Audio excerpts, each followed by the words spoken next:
said his brain was infected by devils. Más allá del éxito, el apoyo de los fanáticos y la riqueza, el mundo del deporte, como verás a continuación, tiene un lado realmente oscuro, lado que en varias ocasiones, resulta ser poco mencionado y por ende, poco conocido por el espectador casual. Sin nada más que agregar, hoy te traigo 5 incidentes oscuros del deporte.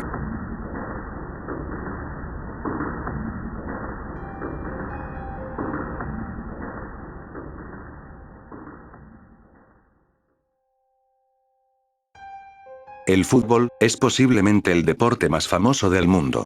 Sin embargo, no son pocas las polémicas e incidentes que yacen sobre su historia. De entre tantas que ya se han hablado en la plataforma, te contaré la que es posiblemente la tragedia más bizarra del fútbol. Ocurrió el 28 de octubre de 1998, en la República Democrática del Congo. En esa ocasión se estaba disputando un partido entre el club Ben Absadi contra el equipo Basanga. El partido era de una liga semiprofesional, por lo que era poca la afición que había en ese día. Asimismo, para esa época del año, el clima de la región es tormentoso, por lo tanto, los jugadores tuvieron que enfrentarse a una tormenta eléctrica en pleno partido. Aunque al principio parecía que la tormenta no sería mayor problema, todo cambió repentinamente, luego de que el marcador empatara en 1-1. The Nature Blue full time.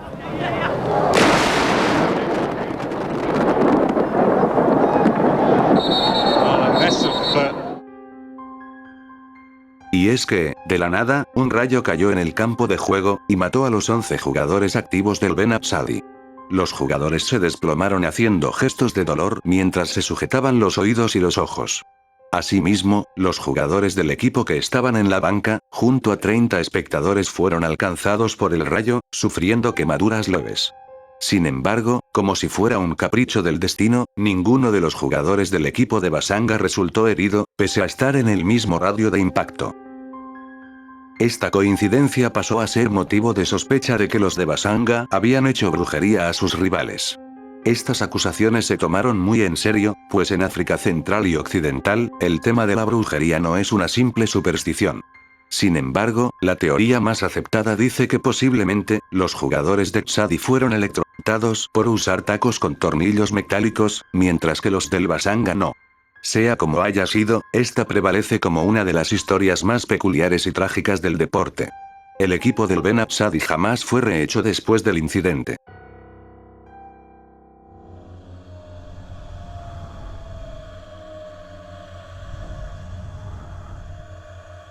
El caso de Pritchard Colón Meléndez es uno de los más trágicos e indignantes de años recientes. Pritchard se había vuelto una joven promesa dentro del boxeo, tras tener un récord considerable en su carrera de amateur en Puerto Rico, donde consiguió ganar 5 campeonatos nacionales.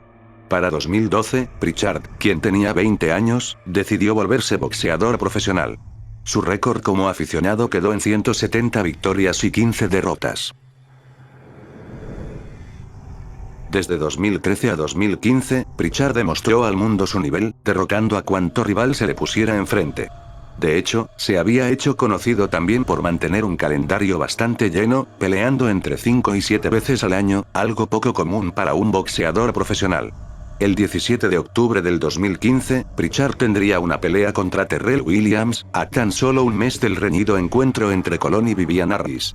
Nadie sabía que ese día del 2015, presenciarían el final del invicto de Colón, pero no solo eso, también sería la última vez que alguien lo vería boxeando, y asimismo, la última vez que lo verían caminando por sus propios medios. Y es que durante el encuentro, Williams realizó varios golpes ilegales a Colón, golpes que son conocidos dentro del boxeo como golpes de conejo, estos siendo dados en la parte posterior de la cabeza de Pritchard. Aunque él trató de decirle al árbitro sobre los golpes de su rival, este no le dio importancia. La persona que estaba en su esquina declaró que Pritchard le dijo sentirse muy mareado.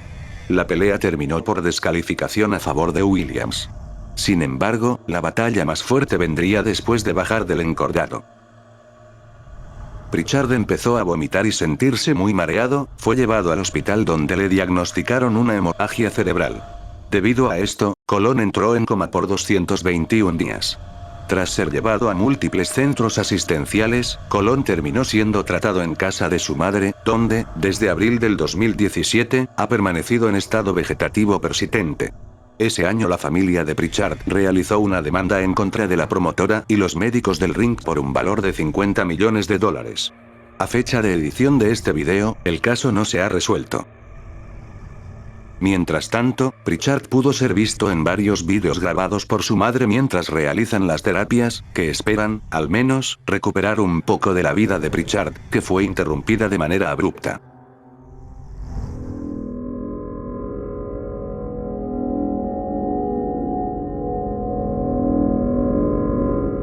En la llamada era dorada del wrestling, el único luchador que se le comparaba en popularidad a Hulk Hogan, era The Ultimate Warrior. Por eso, cuando Hulk Hogan empezó a aparecer en viñetas de la compañía rival de la WWF, la WCW, donde mostraba indicios de que The Ultimate Warrior debutaría en el próximo evento de la compañía, las expectativas estaban por los aires. Para el evento Uncensored, el 19 de marzo de 1995, se vio el debut de Richard Wilson, quien fue presentado en pantalla como The Renegade. Era, en esencia, una copia descarada de Warrior, quien para ese momento se había alejado del mundo de la lucha libre. La carrera de Wilson en la compañía fue un desastre, pues, pese a ser emparejado con los más grandes en un inicio, su desempeño en el ring era muy cuestionable, y no le ayudaba el hecho de copiar todos y cada uno de los aspectos de The Ultimate Warrior. El 18 de junio de 1995, Renegade ganaría su primer y único campeonato dentro de la empresa, el cual perdería poco más de 3 meses después. Luego de que los creativos de la empresa no tuvieran más planes para él, dejó de figurar en la cartelera, teniendo cada vez menos presencia dentro de la programación. Para finales de 1998, tras descuidar su físico, y que su personaje fuera cambiado, fue despedido de la WCW. El fallido paso de Wilson en la segunda empresa más grande de wrestling del mundo, lo dejó en una profunda depresión.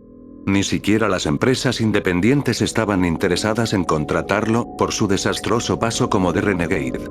Viéndose superado por problemas económicos y en un estado de ánimo deplorable, Rick Wilson tomó la decisión de eliminarse a sí mismo.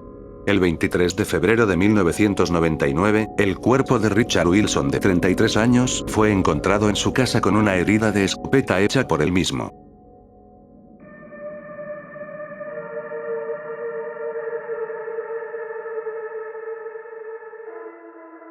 Brian Carson Williams, mejor conocido como Bison Dele, fue un jugador de baloncesto estadounidense.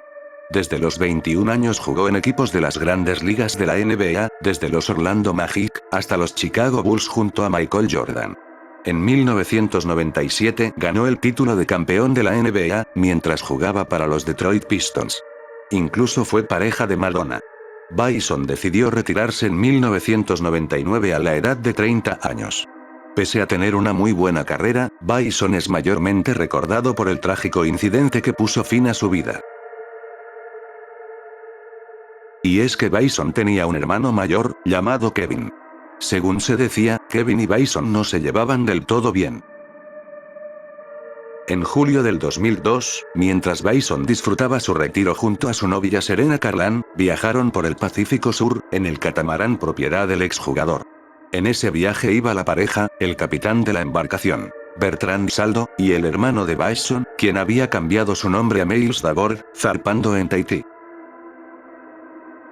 El 20 de julio se pudo ver a Miles en el barco, pero ninguno de los otros tripulantes estaban a bordo. Davor fue detenido brevemente el 5 de septiembre del 2002, luego de que se supiera que había comprado $152.000 en oro usando la identificación de su hermano, además de intentar falsificar su firma. 2 días antes se había encontrado el barco de Bison, al cual le habían retirado la placa de identificación, además de que habían algunos agujeros de bala que habían intentado ser reparados. Tras haber sido liberado, Miles huyó hacia México, donde al ver las noticias de la desaparición de Bison, llamó a su madre diciéndole que él jamás le haría daño a su hermano. El FBI se vio envuelto en la investigación y concluyó que Miles asesinó al capitán, a su hermano y a la pareja de este, y tiró los cuerpos en el mar. Sin embargo, la investigación se vio detenida abruptamente, pues, Miles Davord se provocó una sobredosis con tal de no pisar la cárcel. Terminó falleciendo en un hospital de California el 27 de septiembre del 2002. Los cuerpos de las 3 personas que viajaban junto a él jamás fueron encontrados.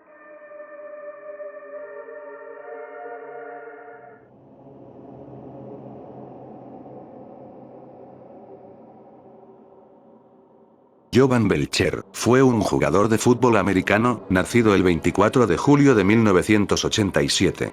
Era visto como un prospecto destacado, por lo que luego de salir de la universidad consiguió un contrato para jugar con los Kansas City Chiefs, en la posición de linebacker. Pese a tener considerable habilidad, nunca llegó a despegar del todo. Para el año 2012, los Chiefs extendieron su contrato, pagándole casi $2 millones. Fuera del campo de juego, Belcher era alguien muy activo en dar charlas motivacionales en escuelas, y asimismo, incentivaba programas que ayudaran a niños de escasos recursos. Nadie podía imaginar lo que vendría después. Jovan Belcher tenía una relación con Cassandra Perkins, con quien había procreado una hija, que tenía 3 meses de edad. A finales del 2012, la pareja estaba pasando por problemas. Amigos de ambos dijeron que los veían discutir frecuentemente, y muchas veces las discusiones eran acaloradas. El 30 de noviembre del 2012, Cassandra regresó de madrugada de un concierto, motivo por el cual Belcher le reclamó. Luego de discutir, Cassandra salió a divertirse a la ciudad, mientras que Belcher fue al mismo lugar, acompañado de otra mujer, sin que Cassandra se diera cuenta. Luego de perder a Cassandra de vista, Belcher manejó hasta su apartamento, pero no estaba ahí. La policía llegó luego de que los vecinos reportaran extraña la presencia de su vehículo ahí. Al ver que Belcher no estaba intoxicado, lo dejaron ir con una advertencia. Alrededor de las 7 de la mañana, Belcher y Cassandra comenzaron a discutir en su casa, mientras la madre de Cassandra, Cheryl Shepard, estaba presente, pues estaba cuidando a la hija de la pareja. Cuando la discusión subió de nivel, Jovan Belcher sacó una pistola y le disparó 9 veces a Cassandra frente a su madre y su hija, quien lloraba mientras Cheryl llamó a la policía. Tras asesinar a su pareja, Belcher manejó a toda velocidad hacia el centro de entrenamiento de su equipo. Al llegar, se puso el artefacto de fuego en la cabeza. La primera persona que lo vio fue el gerente de los Chiefs, Scott Pioli, a quien le dijo que acababa de cometer un crimen. Asimismo, le dijo al dueño del equipo, Clark Hunt, que cuidara de su hija. Aunque los presentes intentaron persuadirlo para que bajara el arma, fue inútil. Luego de persinarse, Jovan Belcher se eliminó a sí mismo, frente a la mirada atónita de los presentes. Una autopsia posterior reveló que para el momento de su muerte, Jovan estaba padeciendo las consecuencias de la encefalopatía traumática crónica. Una condición que se genera tras sufrir golpes fuertes en la cabeza de manera repetida. Esta lesión está mucho más presente en jugadores de la NFL como en luchadores profesionales. Este padecimiento provoca cambios de comportamiento, agresividad y, en el peor de los casos, demencia. Esta fue la enfermedad que se le detectó a Chris Benoit, luchador que acabó con su familia y luego consigo mismo.